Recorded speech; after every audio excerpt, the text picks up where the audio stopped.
Aloha Friday, everyone. This is Dr. BethAnne. I am an author, intuitive psychologist, and an empath, and I do a thing on Fridays called Poetry in Perspective, where I share a passage from one of my books and then some thoughts on the words themselves or the creative process, something. So today I'm sharing a poem from my upcoming book, Things of That Nature, Words for the Mystic Heart.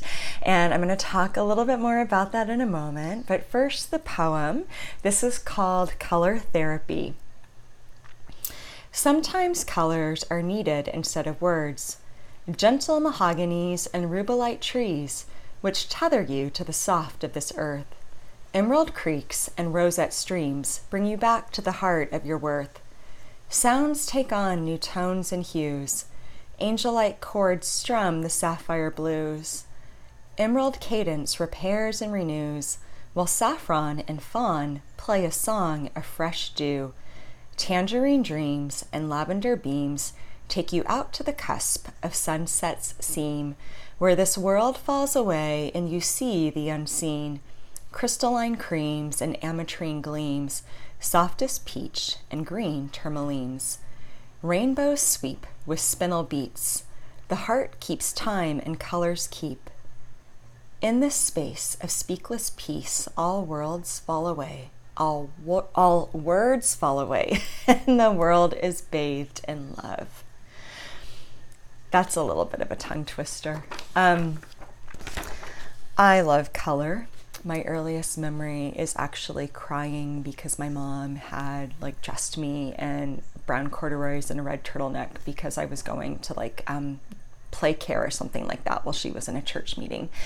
And I was like, Mom, I'm so ugly. I want to be pretty. I want to wear rainbows, and that's my first memory. I think I was 3 years old, and I remember crying and saying, put me in rainbows. I want to be in color. I want to wear something pretty.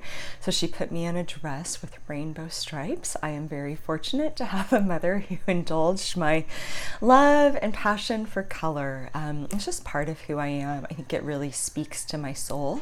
I think it speaks to so many of us in different ways, and color is so amazing because it accesses different levels of healing inside of ourselves in so many different ways. Color is related to different chakras. Color is related to different archangels. There's psychology behind colors. There's all these studies behind what different colors mean.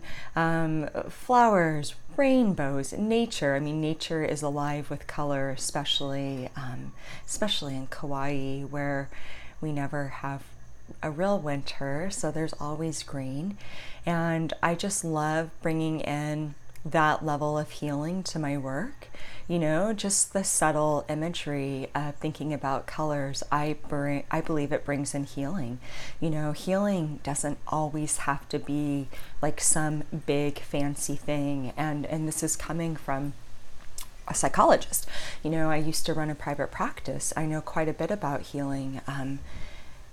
But sometimes it's enough to, be having a bad day and buy yourself some yellow daffodils or put on an orange shirt to re-energize you. Back in Alaska, it gets very dark in the middle of the winter, and I remember painting our home in colors. We had a green room, it was emerald green, and we had a yellow room so that there was always sunshine, and it was just an intentional strategy to bring in subtle, soft healing, because I believe the little things matter. I believe beauty matters. I believe there's value in the little things in life, and I believe those little things can be incredibly healing. Don't minimize something just because it's not big and fancy, and costly. Sometimes the smallest things really are what bring the greatest measure of satisfaction and healing and growth to us. So, ironically, my upcoming book is black and white. It's not in color. Color is very expensive to produce and printing, but there's a lot of art in it. And I've done something super creative with black and white art and stamp art and collage. And then my publisher has taken it to a whole other level and added her flavor to that and the layout. So the book right now is scheduled for October 1st. We'll see if we stay on course for that date. It's extra special, so it's taking a little bit longer to put together, and oh my gosh, I think it's going to be so well worth the wait. I am so excited. I saw the first chapter this week, or the first section, and was like, this is exactly what I envisioned, so I can't wait to share it with everyone. In the meantime, stay tuned here for more poems from the book, and I can't wait for its release, and I hope you have a beautiful day.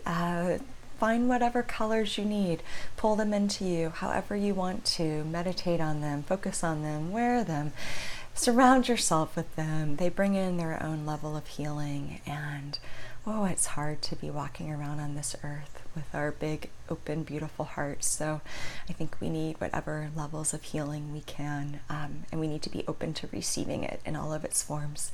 So have a beautiful day, and I will see everybody next week for Friday's Poetry and Perspective.